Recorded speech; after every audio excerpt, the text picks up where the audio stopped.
In this video, we will look at 5 types of interactions that X-rays have with matter. By the end of this unit, you will be able to describe each of the 5 interactions, define differential absorption and describe its effect on image contrast, explain the effect of kVp, atomic number, and tissue density on differential absorption, and explain the difference between absorption and attenuation. Let's take a moment to review a little about electromagnetic energy. X-ray photons are a type of electromagnetic energy that travel through space in a sinusoidal fashion.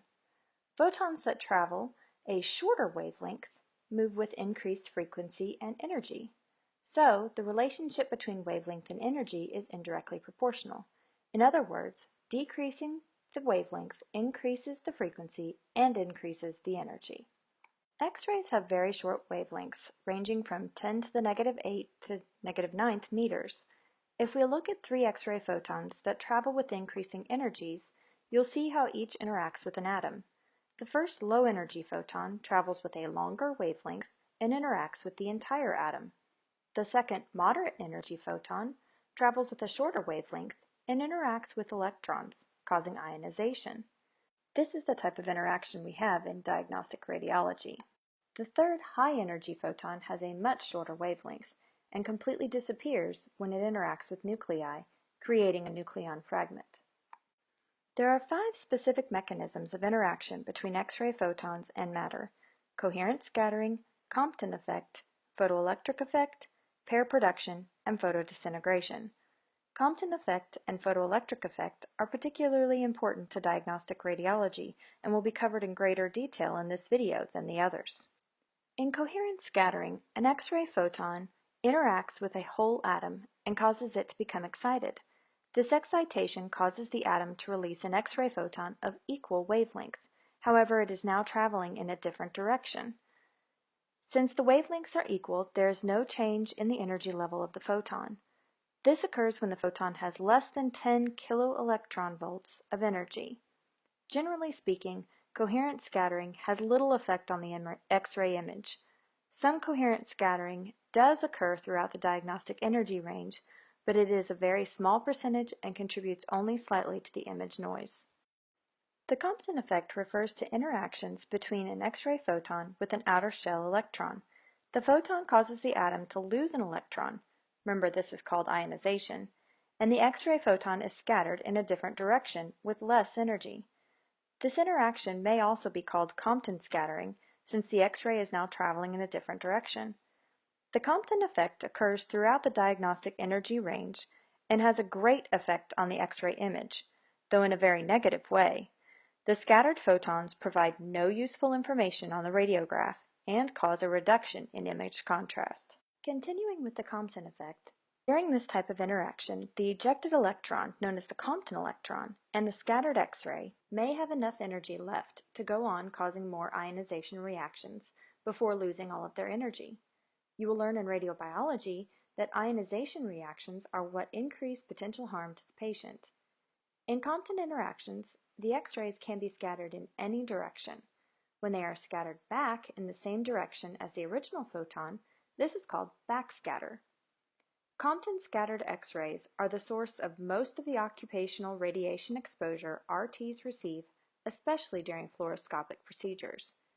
It should also be noted that the probability of the Compton effect is inversely proportional to the X-ray energy and independent of atomic number, meaning the atomic number of the atom has no effect on whether Compton effect occurs.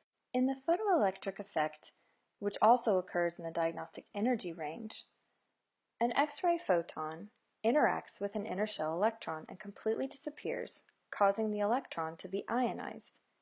This electron is now called the photoelectron. This interaction is essential for diagnostic radiology, and we will discuss why later in the video. These interactions may also be referred to as photoelectric absorption, since the photon is completely absorbed. If you recall from previous discussions in class, characteristic X-rays are emitted when an outer shell electron fills an inner shell void. Since this can happen following an ejection of an inner shell electron during photoelectric absorption, these characteristic X-rays are referred to as secondary radiation and act much like scatter radiation. These low-energy X-rays do not exit the patient and have no effect on X-ray images.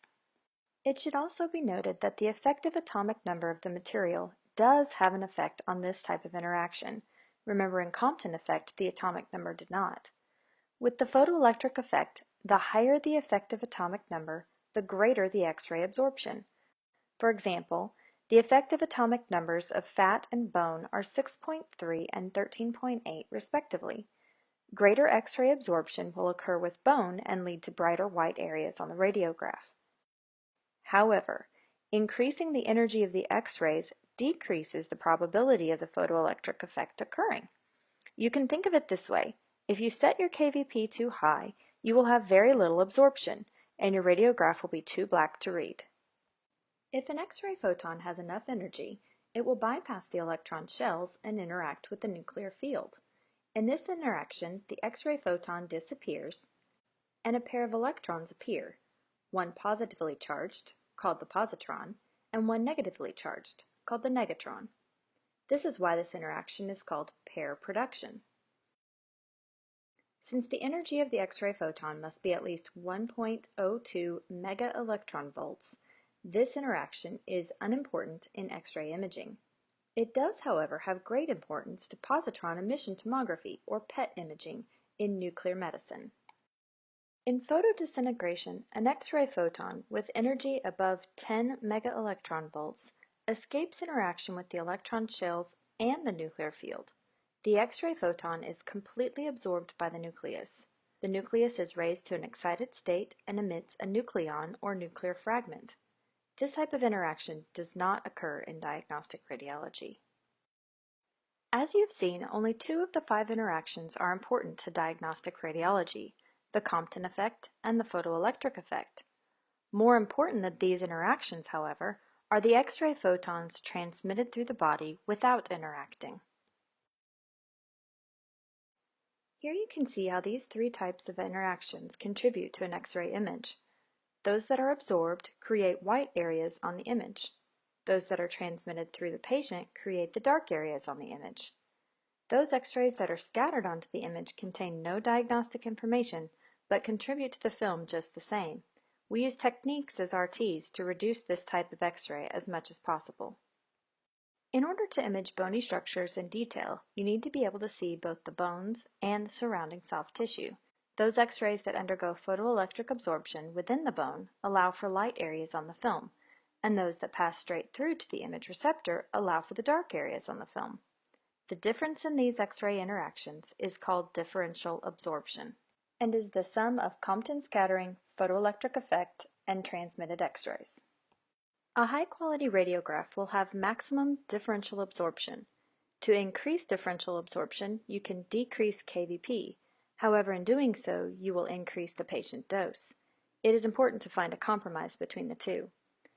Differential absorption also depends on differences in effective atomic number. Imaging an area with bones and soft tissue, a high atomic number and low atomic number, will have a greater differential absorption than areas of strictly soft tissue, where all of the atomic numbers are relatively the same. In diagnostic radiology, we artificially increase an area's atomic number by introducing higher atomic number contrast agents. This allows for greater differential absorption and the visualization of structures that would otherwise be unseen on a radiograph. Lastly, mass density also affects differential absorption. You can think of mass density as how tightly the atoms are packed together. Intuitively, we know that bony ribs are more dense than air-filled lungs. By increasing the mass density, you increase the amount of X-ray interactions within the tissue and thus increase differential absorption.